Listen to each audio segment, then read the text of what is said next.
हाँ जी, करें काम शुरू।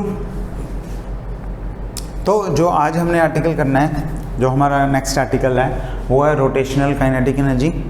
कोई रिजिड बॉडी किसी एक्सिस ऑफ रोटेशन के अबाउट घूम रही है तो उसमें कुछ ना कुछ एंगुलर मोमेंटम है, और ऐसे ही उसकी कुछ काइनेटिक एनर्जी भी है रोटेशनल वाली। तो कल हमने एंगुलर मोमेंटम वाला आर्टिकल कर लिया था, ठीक है। और आपको याद होगा क्या लिखा था, एल क्या होता है, आर क्रॉस पी। आज ये फिर से चीज़ें आएंगी ये, तो आर क्रॉस पी को हम लिख देते हैं एम बी, वी को हम लिख देते हैं ओमेगा क्रॉस आर, और M R cross omega cross R को सॉल्व करके हमने एंगुलर मोमेंटम निकाल लिया था। 3 कंपोनेंट्स थे, तो एल एक्स में भी 3 कंपोनेंट आए थे, I X X omega X plus I X Y omega Y plus I X Z omega Z, ऐसा कुछ आया था। और इसमें आने के बाद अगर आप आई एक्स एक्स देखो तो वो कितना था, वो था summation M I Y I square plus Z I square. अच्छा, इसे कई जगह ना R square minus X square लिखा होता है, तो वो भी कर सकते हो आप, ठीक है, क्योंकि R is X square plus Y square plus Z square, इसमें से एक्स स्क्वायर माइनस कर दोगे तो यही बन जाएगा। और एक्स वाई लिख देता हूँ मैं, तो उसमें हो जाएगा माइनस समेशन एम आई और एक्स आई वाई आई, ये 2 चीज़ें आ जाएंगी। ऐसे ही बाकी की टर्म्स भी आप लिख सकते हो, है ना। तो हमने ये सारा निकाल लिया था, सारी टर्म्स हमें निकाल ली थी। तो अगर सीधा लिखते होते थे हम पहले, तो हम लिख देते थे, क्योंकि P is equal to M V है, तो L is equal to angular momentum में मास की जगह मोमेंट ऑफ इनर्शिया ले लेता है, और एंगुलर वेलोसिटी इसकी जगह ले लेती है, आई ओमेगा हो गया। लेकिन अब हमें पता लग गया कि ये कब होता है, इसके इक्वल कब होता है, जब प्रिंसिपल एक्सिस आप काउंट कर रहे हो, प्रिंसिपल एक्सिस। तो ये एक्चुअल में आई एक्स ओमेगा एक्स प्लस ऐसे करके बाकी के 2 फैक्टर लिखते हैं, तब होता है। ऐसे ही काइनेटिक एनर्जी में भी हम करते हैं कि फॉर्मूला होता है हाफ एम वी स्क्वायर, लेकिन जब आप रोटेशनल में निकालोगे तो मास का काम कौन करेगा, मोमेंट ऑफ इनर्शिया, और v का काम कौन करेगा, एंगुलर वेलोसिटी। तो ये वाला फॉर्मूला आएगा, ठीक। लेकिन ये बहुत ही रिस्ट्रिक्टेड फॉर्मूला है, और कौन सी जगह पे लगेगा, कैसे लगेगा, वो हमने अभी देखना है, ठीक है। तो एक्सपेंड करके उसे देख लेंगे। तो फिलहाल हमें क्या फॉर्मूला पता है, v स्क्वायर। और अगर किसी चीज़ का स्क्वायर है तो इसका मतलब क्या है, अगर किसी चीज़ का स्क्वायर है तो टेक्निकली वो रिप्रेजेंट करता है v vector dot v vector को, isn't it. a square is basically a dot a, ठीक। और v कितना है, हाफ एम आई लगा देता हूँ मैं, एम आई लिख ही लेता हूँ, एम आई ith पार्टिकल की बात है। और v कितना होता है, ओमेगा क्रॉस आर। तो अगर आई लगाना है तो डॉट, इसे ब्रैकेट ये कर देता हूँ,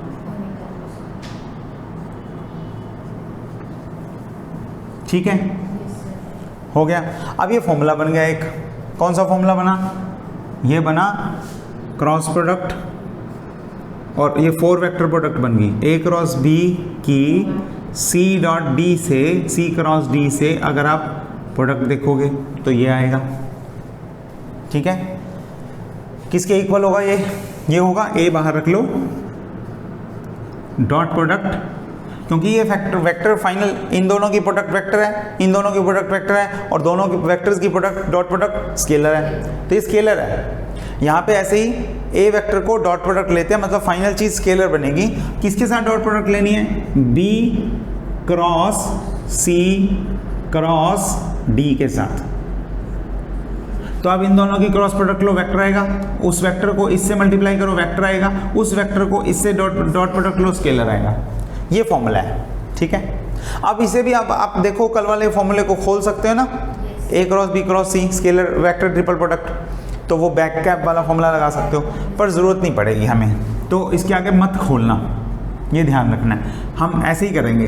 तो जो काइनेटिक एनर्जी है, लेट्स से मैं t से लिख देता हूँ, वो हो गई हाफ एम आई, ए कितना है, ए है omega I, dot are I cross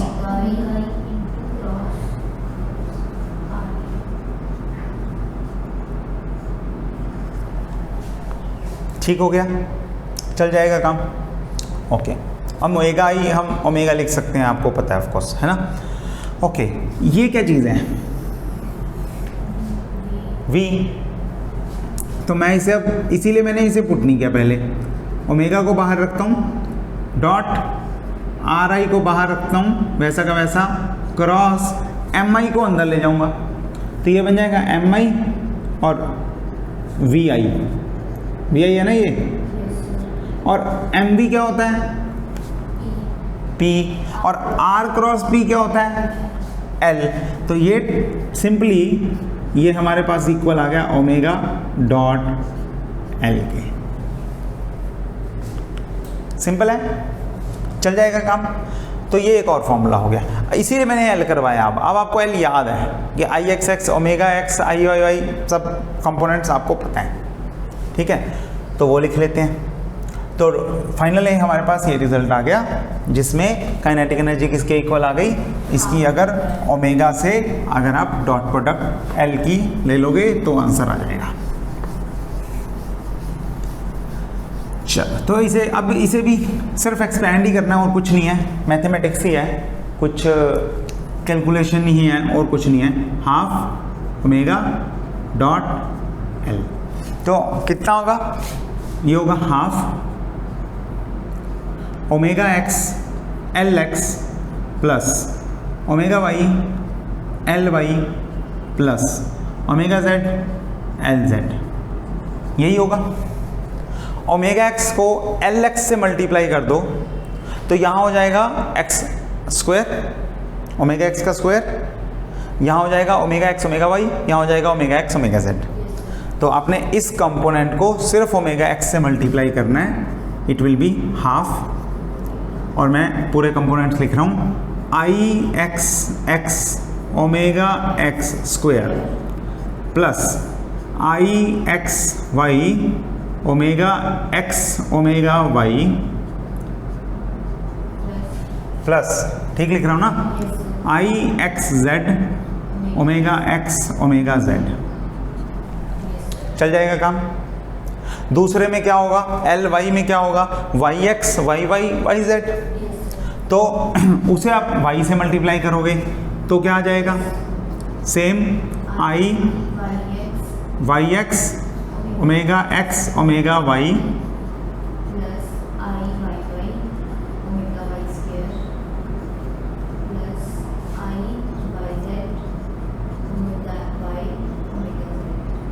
दिक्कत तो नहीं है कुछ, और प्लस जेड जेड कंपोनेंट्स है ना, Z X omega X omega Z plus Z Y, जो दो होंगे वही दोनों आने हैं, X Z X Y X Y X Y X Y, जो भी दोनों होंगे वही दोनों आने हैं। जब दोनों सेम हो जाएं तो स्क्वायर हो जाएगा। हो गया, कोई मुश्किल काम नहीं। ओके, कुछ बनता है, कुछ बनती है बातचीत। ये देखो एक्स वाई किसके इक्वल है, वाई एक्स के, और omega X omega Y omega X omega Y, तो ये डबल हो गया, और ये भी डबल हो गया, और ये भी डबल हो गया, है ना। तो क्या बनेगा, हाफ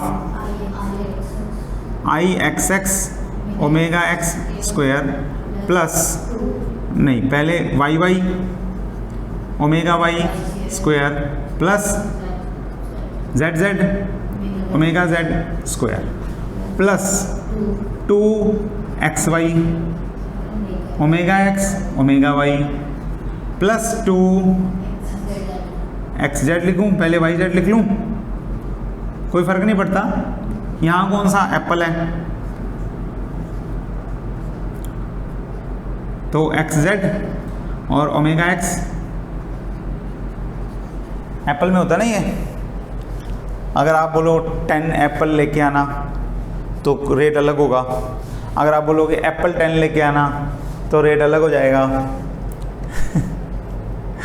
यहाँ कुछ नहीं फर्क पड़ता, पहले x लिखो पहले z लिखो, ये कम्यूटेटर्स होते हैं, ठीक है। जहाँ कम्यूटेटर नहीं होते वहाँ हमें एप्पल की याद आती है कि भाई 15 एप्पल लेके आने में कितना रुपए लग जाएंगे, 200-300-400 रुपये, पर एप्पल 15 लेके आने में 50,000 से कम नहीं लगता, नया तो 1.5 लाख तक चला जाता है, ठीक है। तो यहाँ पे कोई फ़र्क नहीं पड़ता। ये हो गया एक्सप्रेशन, सेम ही है, moment of inertia into omega square, moment of inertia omega square, moment of inertia omega square, यही है। अगर आप अब इसमें अजम्पशंस लगानी शुरू करो, मान लो आपने क्या लिया, प्रिंसिपल एक्सिस। प्रिंसिपल एक्सिस में क्या होगा, प्रिंसिपल एक्सिस में क्या होगा, X Y 0, Y Z 0, X Z 0। तो मोमेंट काइनेटिक एनर्जी कितनी बच गई, सिर्फ इतनी, यहाँ तक, है ना। तो प्रिंसिपल एक्सिस में जहाँ पे X Y is equal to Y Z is equal to X Z 0 हो जाएगा, वहाँ पे क्या बनेगी बात, 0। तो काइनेटिक एनर्जी कितनी बनेगी, रोटेशनल काइनेटिक एनर्जी की बात कर रहे हैं, टी से लिखते हैं, तो कितनी बनेगी, half I X X omega X square plus Y Y हो गया और प्लस जेड जेड हो गया, ठीक है। और कोई अजम्पशन लगा सकते हैं इसमें, और अजम्पशन भी लगा सकते हैं, और लगाओ कि अगर इसी में हमने कल टाइप्स की थी, जैसे अगर I X X is equal to I Y Y is equal to I Z Z, ऐसे तीनों इक्वल हो जाएं तो उसे बोलते हैं स्फेरिक टॉप। ओके, तो ये स्फेरिकल के लिए कितना हो जाएगा, हाफ आई ओमेगा स्क्वायर। और एक बार बाकी के केस भी लिख रहा हूँ, स्फेरिकल अगर आपने दो इक्वल लिए, आई एक्स एक्स आई वाई वाई, और z इक्वल ना लिया तो सिमेट्रिक, अगर दोनों इक्वल ना लिए तो एसिमेट्रिक, और अगर ये दो इक्वल ले लिए और ये 0 ले लिया, आई जेड जेड, मैं क्या कर रहा हूँ, ये ऐसे ही रहने दो, और अगर आपने एक्स एक्स इक्वल ले लिया वाई वाई के, और z आई जेड जेड 0 ले लिया, तो उसे बोलते हैं रोटर, ठीक है। हाँ, वो आई थिंक स्किप हुआ था, कोई भी ले सकते हैं, अकेला जेड नहीं, एक एक्सिस लेना होता है, जो जनरली हम z लेते होते हैं, 2 एक्सिस बराबर है, तीसरा इनमें कोई फ़र्क नहीं है। आप आइसोट्रोपी ऑफ स्पेस समझते हो ना, तो वो जैसे मर्जी ले लो, किसको क्या लेना है वो हमारी मर्जी है, ठीक है। तो वो बनेगा ही नहीं, वो कुछ होएगा ही नहीं, ठीक है। तो क्लियर है, ये क्लियर है, ओके। चल, तो ये ख़त्म हुआ।